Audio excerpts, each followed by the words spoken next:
አሐዱ አምላክ ይትባረክ እግዚአብሔር አምላከ እስራኤል ዘአብጽሐነ እስከዛቲ ሰዓት እስከዚህ ሰዓት ያደረሰን የአባቶቻችን አምላክ የእኛም አምላክ ቅዱስ እግዚአብሔር ስሙ የተመሰገነ ይሁን። የተከበሩት አባታችን ሊቀ ጠበብት ወልደ ትንሣኤ የሀገረ ስብከታችን ማለት የወረዳ ቤተ ክህነታችን የክፍል ኃላፊ ክቡር መምህራችን መምህር ሰናይ የወረዳ ቤተ ክህነታችን የሰንበት ትምህርት ቤት ክፍል ኃላፊና ሕዝብ ግንኙነት ክቡር አባታችን መላከ ብርሃን እጅጉ የዚህ ታላቅ ቤተ ክርስቲያን ዋና አስተዳዳሪ፣ የተከበሩት አባታችን መምህር መንግስቱ የዚህ ታላቅ ቤተ ክርስቲያን ስብከተ ወንጌል ክቡር መምህራችን መምህር ልሳነ ወርቅ የዚህ ታላቅ ቤተ ክርስቲያን ስብከተ ወንጌል ኃላፊ፣ ከሰዓት አንጻር የተከበራችሁ ሊቃውንተ ቤተ ክርስቲያን አብያተ እግዚአብሔር ካህናት፣ ልዑካነ ምስጢር ዲያቆናት፣ እንዲሁም ደግሞ ለዚህ ዝግጅታችን ታዳሚ የሆናችሁ እንግዶቻችን በወደደን ባፈቀረን ለእግዚአብሔር ፍጹም ሰላምታ ሰላም እላችኋለሁ። እንደምን አደራችሁ? እንደምን አደራችሁ? እንደምን እስከዚህ ሰዓት ቆያችሁ? አሜን። የእግዚአብሔር ስሙ በድጋሚ የተመሰገነ ይሁን። እንግዲህ አጠር ያለች የጉባኤ ቤታችን ሪፖርት ነው የማቀርብ። ከዋው እገር የሆኑ ለለይዜኑ ዜና ሰናየ ዘእግዚአብሔር ሰነወ ቃለ እግዚአብሔር ይነግር። እግዚአብሔር የላከውን የእግዚአብሔር መልእክተኛ የእግዚአብሔርን ቃል የእግዚአብሔርን ሕግ የእግዚአብሔርን ሥራ የእግዚአብሔርን ታምር ይናገራልና ጥሩ ነገርን የሚናገሩ የሚያወሩ የሚያስተምሩ መምህራን አረማመዳቸው መልካም ነው። ኢሳይያስ 52:10 ከነቢያት ያለው ቃል ከነቢያት ለሐዋርያት ከሐዋርያት ለጻድቃን ለሰማዕታት ተላልፎ የዓለም መድኃኒት ጌታችን ኢየሱስ ክርስቶስ ወረደ፣ ተወለደ፣ ተጠመቀ፣ ጾመ፣ አስተማረ፣ ታመመ፣ ሞተ፣ ተጠመቀ፣ ተነሳ፣ አረገ፣ ዳግመኛም በምስጋና ይመጣል እያሉ አስተምረዋል።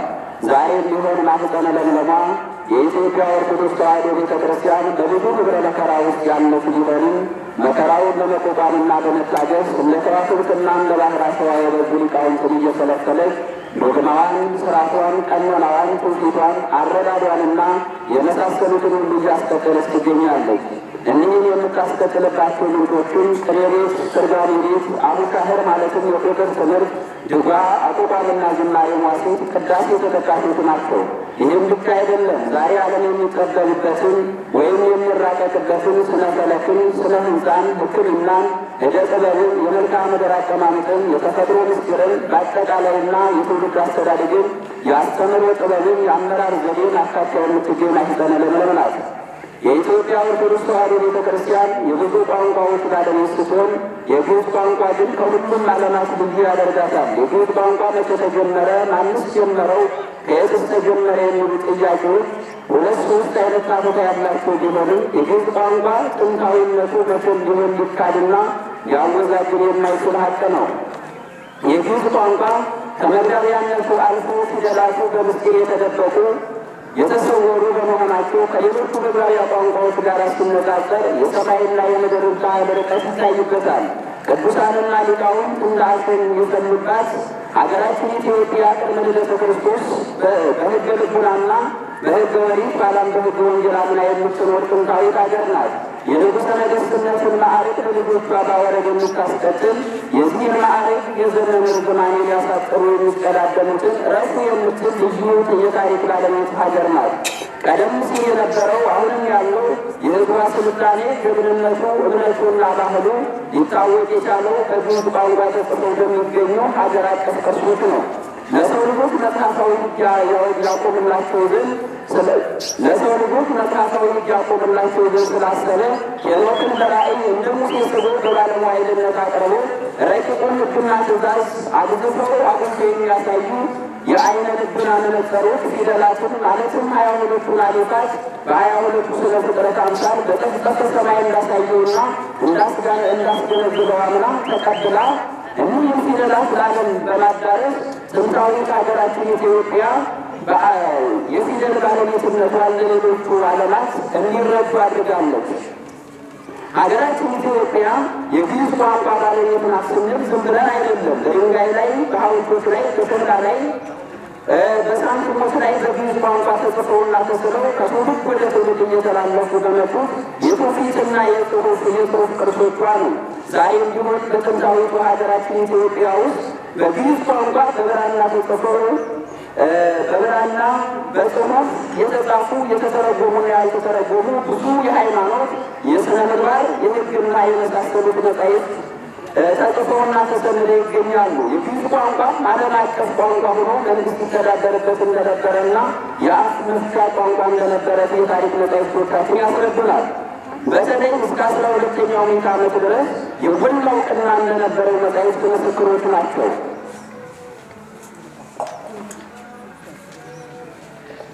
የግዕዝ ቋንቋ እንደ ሌሎቹ ቋንቋዎች ውስብስብ ያልሆነ ብዙ መገለጫ ያለው የሀገራችን ሀብት ነው። ዛሬ ግን አሳልፈን ልንሰጠው መስቀላለም ላይ እንገኛለን። የግዕዝ ቋንቋ ሀገራችን ኢትዮጵያ የቆመችበት ምሰሶ መሆኑን አውቀን ከሞት አፋፍ ልንታደግ ኢትዮጵያዊ ግዴታ አለብን። ያለ ግዕዝ ቋንቋ እጃችን ላይ ያሉትን መጻሕፍት ተርጉመን የመረዳት ዕድላችን ይሟጠጣልና ይህ ቋንቋ በቋንቋነት እስካሁን ድረስ ሊቀጥል የቻለውን በቤተ ክርስቲያኗ ታዛ ተጠግቶ ነው። ስለዚህ የግዕዝ ቋንቋ ዛሬ ላይ ያለው እንቅስቃሴ ጥሩ ነው ቢባልም ነገር ግን ከዚህ በላይ መስራት ይጠበቅብናል። ከእኛ በላይ ስለ ቋንቋው ጠቃሚነትና ጥንታዊነት ተረድተው ቋንቋውን ለማሳደግ ትልቅ ፕሮጀክት ነድፈው የሚሰሩ ሀገራት አሉና የእኛ እንቅስቃሴ ከዛሬ ነገ እየቀጠለ እየጨመረ መሄድ ካልቻለ ነገ ለእኛ ነበረ ግን እንዲሆን የማንልበት አንድ ምክንያት የለንም። የግዕዝ ቋንቋ ሕይወቱ እንዳያልፍ እስትንፋስ ሆኖ እያንቀሳቀሰው ያለ በቤተ ክርስቲያኗ ውስጥ ከሚገኙት የፍልስፍናና የምርምር እውቀቶች ውስጥ መደበኛውንና ትልቁን ድርሻ ሊይዘው የሚችል በረቂቅነቱ የሚታወቀው ቅኔ ነው። ቅኔ ሁል ጊዜ እንደምንናገረው ቃሉ የግዕዝ ቃል ሲሆን ቀነ የገዛ ቃኝ የደረደረ አዜመ፣ አንጎራጎረ፣ መራ፣ አመሰገነ፣ ገጠመ፣ አራቆ፣ ተናገረ፣ ተፈላሰፈ ከሚል የግዕዝ ሥርወ ቀለም የተገኘ ሲሆን ዋና ትርጉሙ መገዛት፣ ማገልገል ማለት ነው። ይትውሩ ዳግመ ውስተ አርዕዮተ ቅኔ እንዲል ገላትያ 5:1 ቅኔ ማለት መገዛት ማለት ከሆነ ይህ ከእያንዳንዱ ሰው በየጊዜው የሚመነጨው እንግዳ ድርሰት ስለምን ቅኔ የተባለ ቢሉ ማንኛውም ፍጡር አዳዲስ ምስጋና እያመነጨና እየደረሰ በማቅረብ ለፈጣሪው መገዛቱን እንዲሁም ቅዱሳኑን ማክበሩን የሚገልጽበት ስለሆነ ነው። ለፍጡራን የሚደረሰውን ቅኔው የሚደረግለት ፍጡር ከቅኔው ለራሱ በላይ ክብር ያለው መሆኑን የሚገልጽበት ድርሰት ስለሆነ መገዛትን ከማመልከት የራቀ አይደለም። ቅኔ ሕዋሳት አፋንና ሕዋሳት ውስጥን ለሕሊና አስገብቶ በተወሰነ ቁርጥ ሀሳብ የሚታሰብ ስለሆነ ቅኔ ተብሏል። ይህ የሚታወቅ በቅኔ ውስጥ ልቡ የተነካ ሰው ቅኔ በሚያስብበት ጊዜ በፊቱ የሚደረገውን ነገር እያየ አያይም፣ እየሰማ አይሰማም። ይህም ማለት የሰዎችን ልቡና ላልተወሰነ ሰዓት በመሰወር በሰማያዊ ምስጢር እንዲራቀቁ ያደርጋል ማለት ነው። የቅኔ ጠቅለል ያለ ትርጉሙን ስናይ ሰው ከራሱ አርቅቶ ለእግዚአብሔር አዲስ ምስጋና ላቀረበ ጊዜ ምሳሌ መስሎ ምስጢር አሻሽሎ ግጥም በመግጠም የልቡናውን እውቀት የአእምሮውን እውቀት የሚገልጽበት የእውቀቱን ደረጃ የሚያሳድግበት የሰሜን ልቡና የሚያነቃቃበትና የሚያራቅቅበት አዲስ ድርሰት ነው። ቅኔ ጊዜ ሳይወስነው በየጊዜው ከየሰው ልቡና ሲፈለቅ የሚለው ልዩ የቤተ ክርስቲያናችን የቅርስ ሀብቷ ነው። የኢትዮጵያውያንን ቅኔ በሚገባ ተምረውና አውቀው የውጭ ሀገር ቋንቋ ለመማር ወደ ውጭ ሀገር ተሰማርተው የውጭ ሀገርን ቋንቋ አጥንተው ወይም ተምረው የመጡ የኢትዮጵያ ምሁራን ይህ አይነት ቅኔ በሌሎቹ ዓለማት ላለመኖሩ ሕያዋን ምስክሮቻችን ናቸው። በቀዳማዊ ኃይለ ሥላሴ ዩኒቨርሲቲ ግዕዝ በማስተማር ይታወቁ የነበሩት የግዕዙ ሊቅ አቶ አዲስ አለማየሁ ሞገስ ሰዋስወ ግዕዝ በተባለው መጽሐፋቸው ቅኔ በሌላ ሀገር የማይገኝ ግዕዝ ወልዶ አሳድጎ በሽምግልናው ለአማርኛ ያስተዋወቀው የደቂቀ ግዕዝን አእምሮ ለማርካት የሕሊና ሐሴት፣ የአእምሮ ትፍስሕት፣ የድካም መድኃኒት፣ የሐዘን ማስረጃ፣ የፍልስፍና ማጎልበቻ ሊሆን ከልዑል እግዚአብሔር ለኢትዮጵያውያን ብቻ የተሰጠ ሀብት ነው ሲሉ ወርቃማ ቃላቸውን አስቀምጠውልን እናገኛለን። ቅኔ ሕያው ፍጡር ብቻ አይደለ ነፍስ የተለየችው አካል በመንፈስ የሚሰማውና በተመስጦ የሚገልጽበት ልዩ ፍልስፍና ነው። የቅኔን ጥበብ አባቶቻችን ሊቃውንት ብቻ ሳይሆኑ ብዙ እናቶቻችንና ብዙ እህቶቻችንን ተጠብበውበት አልፈዋል። ከባለቅኔ እናቶቻችን መካከል የቅኔዋ ሊቅ መምህርት እመቴ ግላለሽ አዲስ ተጠቃሽ ናቸው። እመቴ ግላለሽ አዲስ በቅኔ መቀኘት ብቻም ሳይሆን በነጠቃም ይታወቁ ነበረ። ከዕለታትም አንድ ቀን አባታቸው መምህር አዲስ በደብረ ታቦር ቀን መወድስ ሲቀኙ በታቦርሂ ያመቀለጸ መለኮት ከፈረስ እያሉ ቅኔውን ሲያመሰጥሩ ልጃቸው መምህርት እመቴ ግላለሽ በሴቶች መቋሚያ ሆነው የቅኔው ምስጢር አላስችል ብላቸው ይክህሉ ሲወቱ ሙሴው ኤልያስ ብለው ቅኔ መንጠቃቸው በሊቃውንት ዘንድ ሲጠሩ ሊኖሩ አድርጓቸዋል። ቅኔ ከአደራረሱ ጀምሮ ከስነ ፍጥረት ምስጢር ጋር የተያያዘ ረቂቅ ጥበብ አለው። ይህም ማለት የዓለም መድኃኒት ኢየሱስ ክርስቶስ ፍጥረቱን ፈጥሮ ከጨረሰ በኋላ ለቁጥር አይመች ዘንድ በቁጥር 22 አድርጎ ለአባቶቻችን ቃል በቃል እንዳስረከባቸውና ለሄኖክ በተሰጠ ሰማይ 22ቱን ፊደላት ባደራ መልኩ እንዳስቀመጠለት ሁሉ ዛሬም ያለምን ጥበብ የሚያስዳስሰን የቅኔ አይነት በ22 አርዕስት ወይም መንገድ ተመክሮ ሲነገር ይኖራል። በዝርዝርም ሲታዩ እኒህ ናቸው። ግዕዝ ጉባኤ ቃና፣ ዕዝል ጉባኤ ቃና ዘአምላኬ፣ ይበሱን ዋይዜማ፣ አጭር ዋይዜማ፣ መስኮት ዋይዜማ፣ ስላሴ ዘይዜ፣ አጭር ዘይዜ፣ ሳልከ መወድስ፣ ኩልክሙ፣ አጭር ኩልክሙ፣ ህንጺሃ፣ ሐዋርያት ክበበ፣ ግዕዝ ክብሪቲ፣ ግዕዝ ዕጣነ ሞገር፣ ዕዝል ክብሪቲ፣ ዕዝል ዕጣነ ሞገር፣ ግዕዝ አሰረ ነጋሲ፣ ዕዝል አሰረ ነጋሲ በመባል በ22 ቁጥር ይታወቃሉ። ቅኔ ሕሊናን የሚሰውርና የፍልስፍናውን ዓለም ግልጽ አድርጎ የሚያሳይ ከመሆኑ አልፎ ክርስቶስ በደሙ ፈሳሽነት የመሰረታትን ሃይማኖት ከነ ዶግማዋ፣ ከነ ስርዓቷ፣ ከነ ቀኖናዋ፣ ከነ ትውፊቷ፣ ከነ አረዳዷ ያለመጨመርና ያለማጓደል ጠንቅቀን የምንረዳበት የመጽሐፍ ቁልፍ ምስጢር ነው። በዚህ አይነት እንግዳ ድርሰት እየደረሱ አይምሯቸውን ሲያጎለምሱ፣ መንፈሳቸውን ሲያድሱ፣ በኃጢአት የተጎሳቆለ ሰውነታቸውን ሲወቅሱ፣ ምረረ ገሃነምን ጣዕመ መንግሥተ ሰማያትን ሲያስታውሱ፣ ሃይማኖታቸውን ሲመሰክሩ፣ ነቢያተ ክርስቶስን ሲናገሩ የኖሩ የኢትዮጵያ ሊቃውንት ብቻ ሳይሆኑ ነገሥታቱ፣ መሳፍንቱ፣ መኳንንቱ ነበሩ።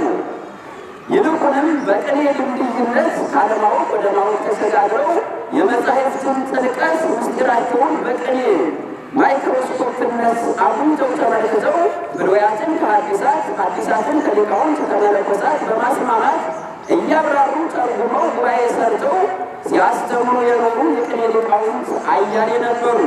ኢትዮጵያም እንደ ዛሬው ከልጆቿ ጳጳስ፣ ሊቀ ጳጳስ፣ ፓትርያርክ ሾማ ራሷን በራሷ ለማስተዳደር የማትችል በነበረበት ዘመን ሃይማኖቷንና ሌላውን ስርዓቷን የመንግስቱን ማስተዳደር ሳይቀር ሲመሩና ሲያስተዳድሩ የቆዩ እኒህ ሊቃውንት እንደነበሩ የማይካድ ሀቅ ነው። ነገር ግን ሀገራችን የደከሙትን የሊቃውንት ታሪክ አጉልታ ከማሳየት ይልቅ የሌሎቹን ታሪክ በማውሳት የራሷን የጣለች መስሎ ይታያል። ቅኔ እግዚአብሔርን የምናመሰግንበት የምስጋና ቃል ከመሆኑም አልፎ ከፍጡራን ጋር ቀርቶ ከፈጣሪ ጋር ሊያከራክረን የሚችል አስተዋይና ጭምት አይምሮ የሚሻ የቤተ ክርስቲያኗ መተኪያ የለሽ መንፈሳዊ ፍልስፍና ነው። ዛሬ አንድን ፍጡር ነፍሱን ከሥጋው ለይቶ ሕያው ነው ማለት እንደማይቻል የማያውቁ የቤተ ክርስቲያኗን ውድቀት የሚፈልጉ አካላት ሥጋና ነፍስ ሆነው የሚኖሩትን ቅኔንና የግዕዝ ቋንቋን ሳይሞቱ ሕያውነታቸውን በመዘንጋት የሞት ዜናቸውን እያወሩ መቃብራቸውን መቆፈር ከጀመሩ ሰነባብተዋል። የግዕዝ ቋንቋና ቅኔ ግን ትናንትም ሕያዋን ነበሩ፣ ዛሬም ሕያዋን ሆነው ይቀጥላሉ። ትናንት አባቶቻችን በመራብ፣ በመጠማት፣ በስደት፣ በመዋረድ በብዙ ኅብረ መከራ ያቆዩልን ለሕሊና የረቀቀው የቅኔ ትምህርት በነበረበት የሚቀጥል ታሳቢ በማድረግ በብፁዕ አባታችን አቡነ ሊዮናስዎስ መልካም ፈቃድ የተመሰረተው ጉባኤ ቤታችን ዛሬ ላይ በሺህ የሚቆጠሩ የቅኔ ደቀ መዛሙርትን በማስተማር ላይ ይገኛል። ጉባኤ ቤትና ፈተና ሁልጊዜም የማይለያዩ ቢሆንም ክርስቶስ ቤተ ክርስቲያንን ከመመስረቱ በፊት የመሰረታት ጉባኤ ቤት ዛሬም በብዙ ህብረ መከራ እየቀጠለች ትገኛለች።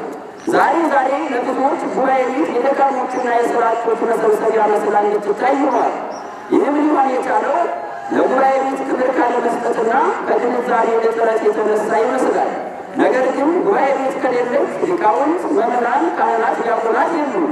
ጉባኤ ቤት ከሌለች ሃይማኖት የለም። ጉባኤ ቤት ከሌለ ሰላም የለም። ጉባኤ ቤት ከሌለች ሁሉም የለም። ይህም ያልተረዱና የጉባኤ ቤት መዳከም የሚያስደስታቸው አካላት በአራቱ ማዕዘነ ዓለም አብያተ ጉባኤያትን ለማዳከም ሌት ተቀን በተለያየ መንገድ ሲንቀሳቀሱ ይታያሉ። ይህንን የተገነዘበ ደጉ የሥላሴ ሕዝብና እንዲሁም መላው የደብረ ማርቆስ ሕዝብ ለጉባኤ ቤታችን እያደረገ ያለው እገዛና ለደቀ መዛሙርቱ የሚሰጠው ክብር የተለየ በመሆኑ ጉባኤ ቤታችን ትናንት ጀምሮ ዛሬ የወለደችው እናቱን ተካክሎ ይገኛል። ለዚህ ጉባኤ ቤት ማደግ መሰረት የሆኑት አካላት ለከዋክብት የበዙ ቢሆኑ ሰበካ ጉባኤውና አሰሪ ኮሚቴው እንዳለ ሆኖ በጉርብትና አብረናቸው የምንኖሩ ወገኖቻችን በሺህ